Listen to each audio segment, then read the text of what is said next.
pour les 10 prochaines minutes sur Direct Investisseur. Nous sommes en ligne avec Xavier Fesneau, associé chez Interactive Trading. Bonjour Xavier. Bonjour Géraldine. Alors ce matin, eh bien, le CAC a ouvert dans le rouge avec un léger repli. Il est actuellement à 5288 points. Il enregistre vraiment un léger repli de 0,59%. Faut-il craindre que ce repli va continuer toute la journée ? Oui, c'est tout à fait possible parce que c'est vrai que le marché est un peu dans une situation un petit peu compliquée déjà depuis qu'il y a eu cette histoire sur les fonds spéculatifs qui ont provoqué des mouvements assez importants au début du mois de février sur l'indice VIX, donc l'indice de la volatilité sur le SP500. Donc on a eu une véritable correction qui s'était mise en place entre 5500 et 5050 points. Et ensuite on a eu un rebond technique alors qui s'est fait un petit peu, alors pas n'importe comment, mais disons qu'il y a eu quand même beaucoup de mouvements intraday très importants qui ont montré un petit peu quand même la nervosité de ce rebond technique qu'on a eu donc entre 5050 et 5350 points.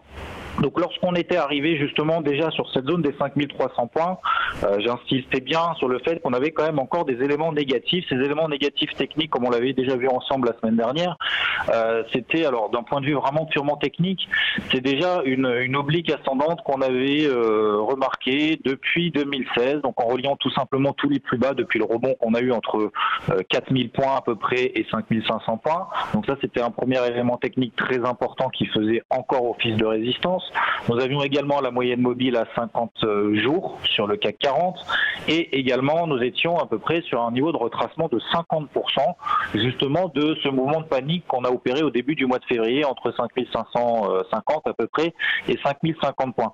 Donc on était véritablement sous une résistance très importante et on voyait qu'il y avait quand même vraiment peu de catalyseurs, alors sur le plan micro mais également sur le plan macroéconomique qui permettaient de justifier une envolée encore plus importante que ce qui avait été opéré justement à peu près au milieu du mois de février entre 5050 et 5300 points.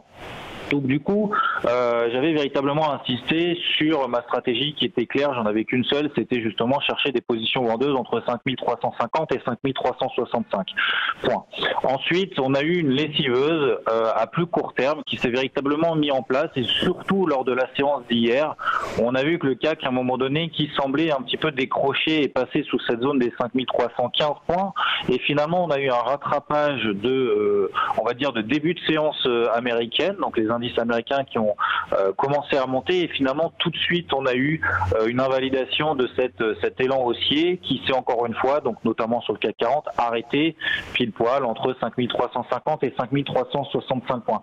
Donc là ce qui se passe ce matin c'est qu'effectivement quand vous l'avez signalé on est repassé sous la zone des 5300 points mais on voit qu'il y a quand même encore une certaine nervosité qui est encore vraiment palpable. On a beaucoup de mouvements de volatilité et on voit que les impulsions qu'on a, qu'elles soient d'ailleurs haussières ou baissières, ne donnent pas véritablement derrière de relais, je dirais, constructifs, en tout cas pérennes dans le temps.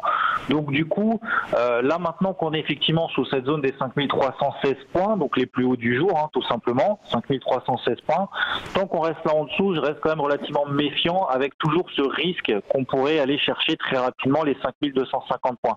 Encore une fois, en l'état actuel, que ce soit d'ailleurs sur le CAC ou sur les autres indices, je reste quand même relativement prudent sur les niveaux actuels. On a vu la semaine dernière qu'il y a eu quand même beaucoup de publications d'entreprises qui ont particulièrement déçu le marché, avec peut-être d'ailleurs des réactions peut-être un peu excessives. Donc l'avenir, bien évidemment, nous le dira si c'était des réactions excessives ou si c'était peut-être un pricing un peu trop optimiste par rapport aux prévisions de résultats pour cette année.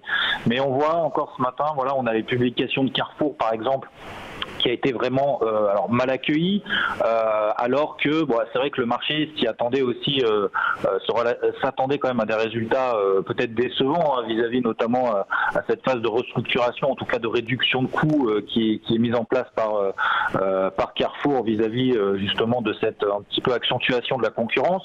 Donc on a des réactions très négatives.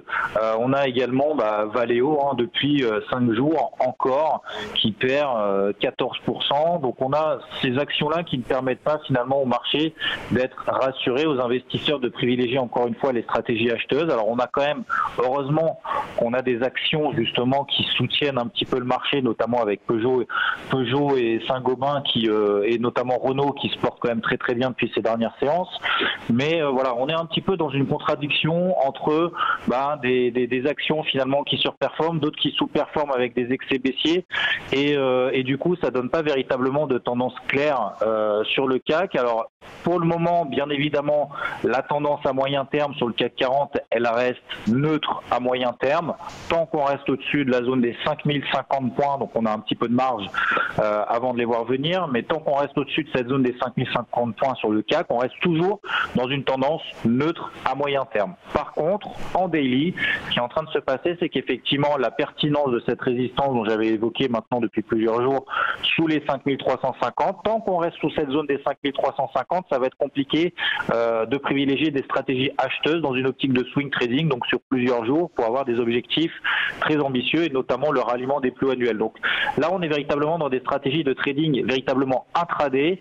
Pour avoir des stratégies de trading sur plusieurs jours, c'est véritablement compliqué parce qu'il y a énormément de volatilité, comme on l'a vu encore hier quand le CAC est passé de 5310 points quasiment à 5350 points en quelques heures.